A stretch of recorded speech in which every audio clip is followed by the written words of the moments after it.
Good morning all of you guys. In this video we will discuss about feature scaling. What feature scaling is, what are the different techniques of scaling your feature, and at last we will do some coding part also. Yes.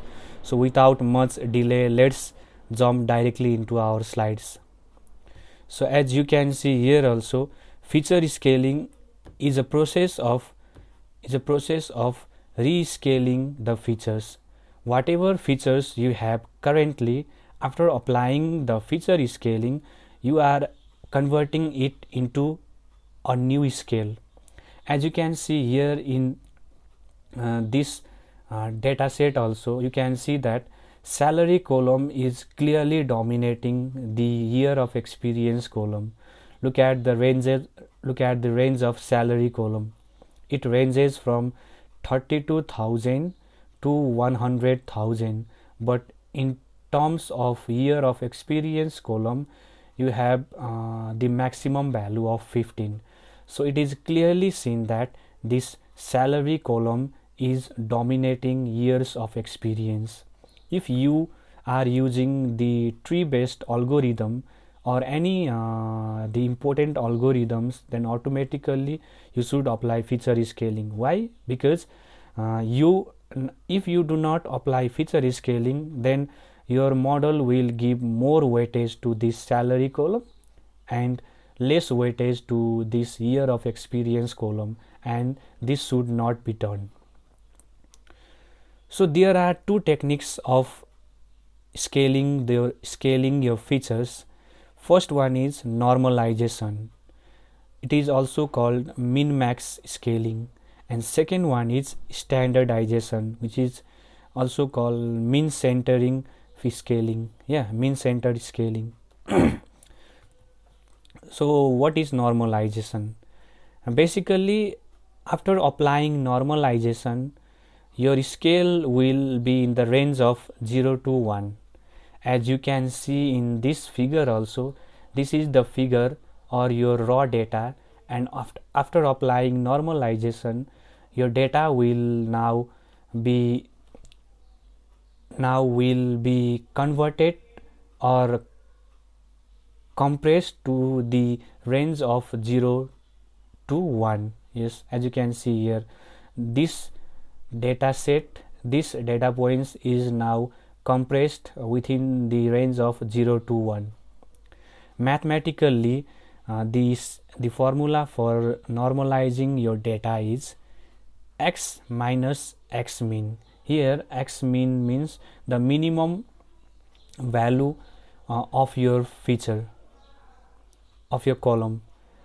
X max means the maximum value of your column, and x means the value or the data of every row. Yes, you do it for every row.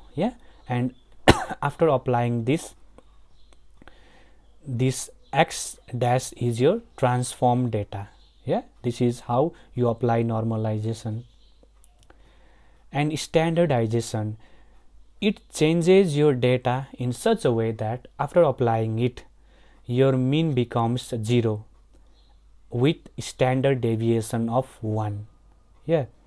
So it is also called mean centered transformation.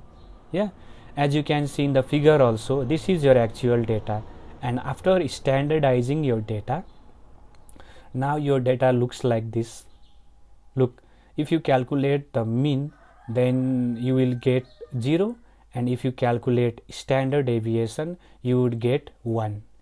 And this is the formula for calculating or standardizing your data: x minus mean of that feature divided by standard deviation of that feature. So this is all about that part. So let's jump to our coding part. As you can see, I have already opened my Jupyter notebook. So these are the libraries that you would have to import. So I have imported pandas, numpy, and matplotlib, and after that I have used one data set, and that is all about loan data. This time don't go to the data, just just know how to apply or how to scale your feature. Yeah, so we are only using some part of this data, age and credit amount as x input and risks as y input. If you see your x, then it looks like this. So as you can see here also, the credit amount is clearly dominating this age. Yes, so this should not happen.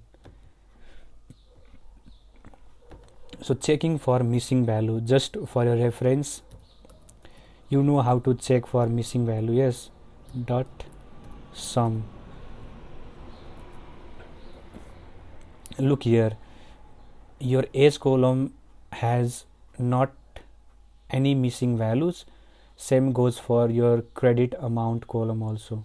Yeah. And if you plot the scatter plot, then it looks like this. This is your scatter plot. Look at the scale. It ranges from 20 to nearly about 80 in x-axis or in age column, and from 0 to around 18,000 on y column or on credit amount column. They both are your input features. Yeah. So after applying the normalization, yes, we apply using it from scikit-learn pre-processing library. Yes, min max scaler, creating the object of it and fit transform to x, and we store it into new variable called x new. And if you see your x new, then it looks like this. This is your x new. Yeah, this is your x new, 2 columns. And if you want to check the minimum value and maximum value, then just of 0 column, this is your 0 column. Yes, and if you calculate the minimum value, 0, as we said that after applying the min max scaler, your minimum value would be 0. And what about maximum value? 1. Yeah, clearly. Yeah, clear? Yes. So this is all about min max scaler. Look at the data points. The pattern of the data points has not changed. Whatever it used to have before normalizing your data, and after normalizing your data, no change in the pattern. Yes, but look at your scale from 0 to 1, maximum value 1, minimum value 0. Here also from 0 to 1, maximum value 1, minimum value 0. Yeah, so this is all about min max scaler. So what about standardization? Yes, the process is same, but this time we are using standard scaler. Yeah, plotting on the scatter plot, it looks like this. Look here, scale data from -1 or -2 from -4. If you calculate the mean, it would you would find it as 0, and if you calculate the standard deviation, you would get 1. Yeah, to do so, let's use this one. X